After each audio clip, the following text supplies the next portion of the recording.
sea levels causes frequent flooding that can put ecosystems and communities at risk. And the reference is pretty good. I would prefer a capital letter for the proper names and a full stop after the 2023. It goes outside, by the way. Yeah, I did. Okay, so yeah, that's a good one. Let's take a look at one more, just to see what somebody else wrote for academic style. According to climate change, coastal cities meets threats as creep higher. That's not a very good sentence. And the idea with academic style, remember, we want to get rid of these informal vocabulary words, okay? And also, according to climate change, well, that doesn't really make sense. Therefore, this problem needs to be solved as soon as what? As soon as possible, right? Also, this is not bad. I prefer this to be not in quotation marks. Okay, I'm not going to go through them all, but the idea, again,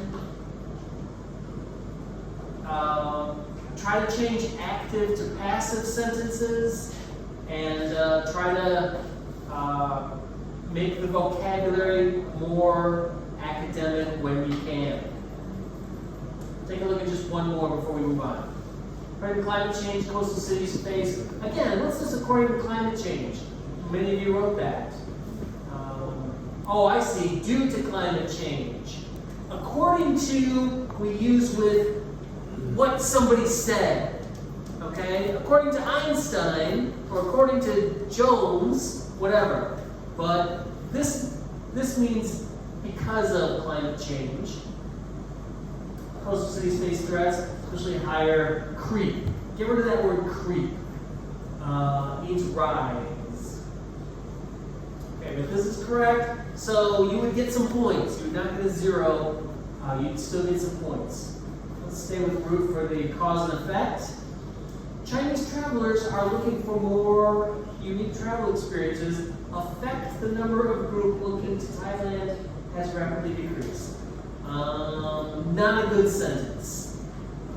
Let's take a look at somebody else. Let's go to Setanan. Okay, Setanan wrote, due to the concerns about climate change, Chinese travelers are looking for more sustainable experiences. Good. That's a good one. Okay, there's the phrases we're looking for. I'll give you a point if you match them correctly, and if you use a correct phrase, I'll give you a point. And I'll give you full points if you make a full grammatically correct sentence. Okay? So there's a good sentence. Other possibilities, there are other possibilities. Let's see what not proper for that one. Not proper, oh no, she typed it, I see. Here we go. The number of group books in town is decreasing. Okay, another good sentence. Yes. Since. There's her word she used, since, and it's a grammatically correct sentence. This would get a full score. Let's stay with not proper for describing trends. So, okay. Illustrates, good, displays, shows, all possible. In 1977, government debt accounted for, yes. Government debt stood at, government debt was, kind of was, it's okay, 40.5. Before it, dramatically rose, good. Before it skyrocketed, before it rose significantly. Okay? All those are fine. Alright, comparative writing. Now this might be a little difficult for you. How can I get anything from you for this? There, now we get some answers.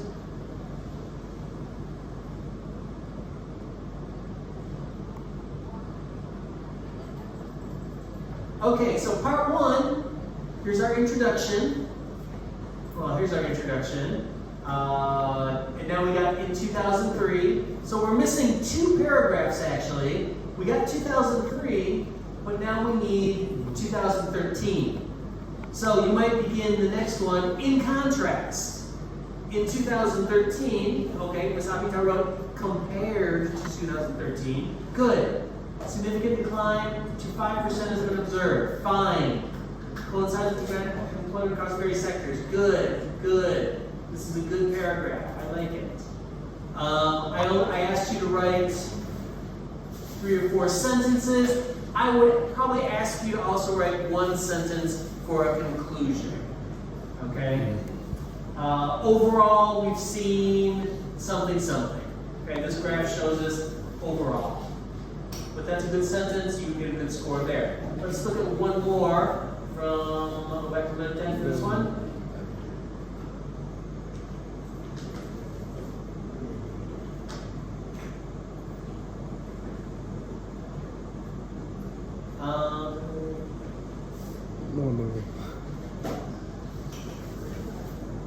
Okay, this is more of a conclusion. So what this is not bad as a conclusion. I would want one maybe a sentence or 2 here to talk about 2013. So look at what the graph is. You know what's being compared, right? 2 years, 2003 and 2013. So I want to know what's happening in 2013. Okay. This would maybe say overall there's a rise in employees of education, hotel, and self-employment, while there's a decrease in the industries such as medical and unemployment has decreased. That would be a good conclusion. All right, summary.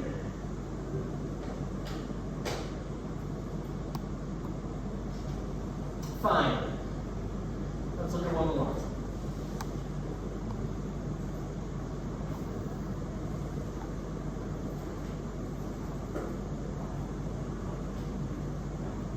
To summarize, good.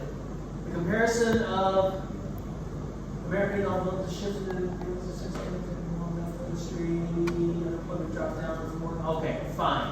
That's also fine. Okay. Just a few sentences here summarizing what you've seen here without too much plagiarism. Okay? Is that right? Oh, no, I'm sorry.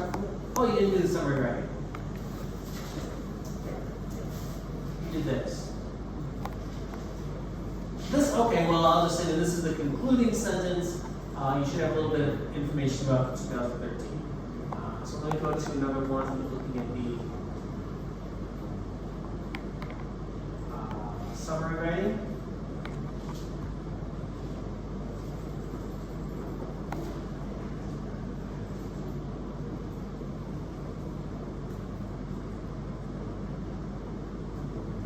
Increasing abilities to be able to improve these things.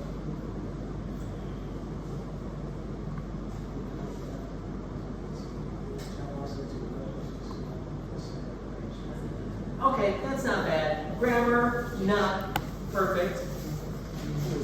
Honey, not. But I understand what you're saying, and it looks like you did some notes here, and you did not plagiarize too much. So that was good.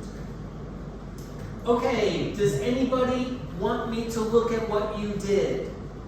Yes. What part, Ms. Pepper? The summary writing. Okay.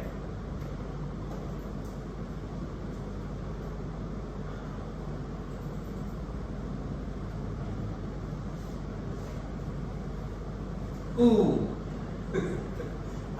Right away I see it's not a summary, you've rewritten the paragraph. Okay, so what you want to do is take the information and make it shorter, make it concise.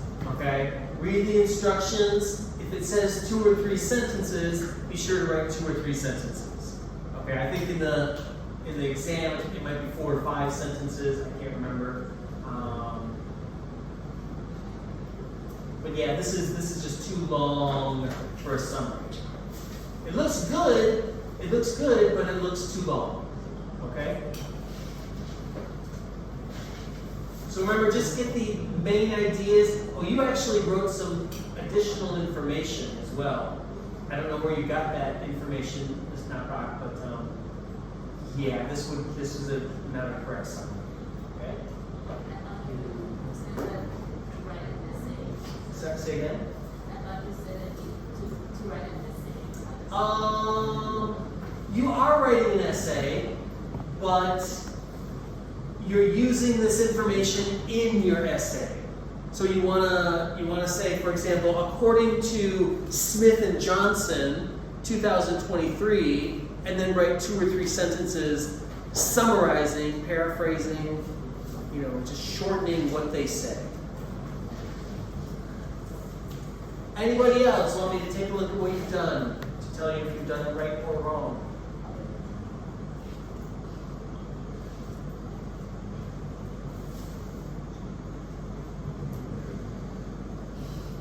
Okay. Then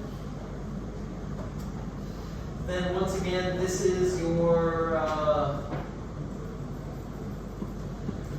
final 10 points for all these sections. You now know what to expect. Okay?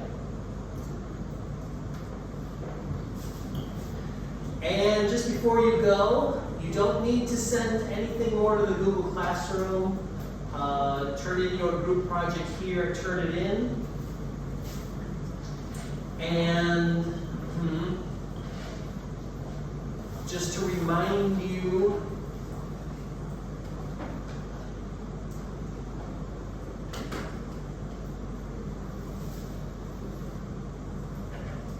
one second.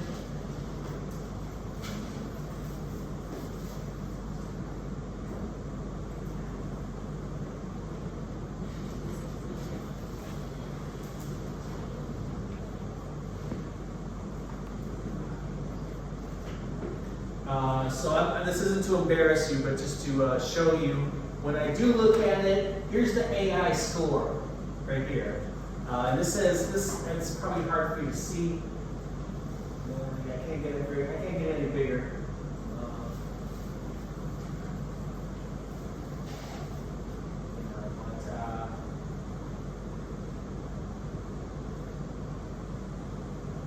Okay, so here's 0% plagiarism, 0% AI. True or not, I don't know, but I'm going to have to turn it in on this one. Again, I did not subtract scores for doing AI, this paper, okay? But for the project, this one has 48% AI. I think if I go on, it's 100, somebody did 100% AI. So what I'm looking for is 30% or less, according to Turnitin. Okay, they will probably find some AI. I get it. I use it too, but try not to give me 50% or more AI. Okay, you might try to do as much of it on your own as you can. Okay, if you get 30% AI, no problem. 40, 50% AI, maybe I'll subtract a point. 70, 80, 90% AI, I'll probably subtract some more points. Okay, so try to do as much as you can on your own. And again, that is due Monday. I gave you till Monday to get that in, okay? Okay, any questions?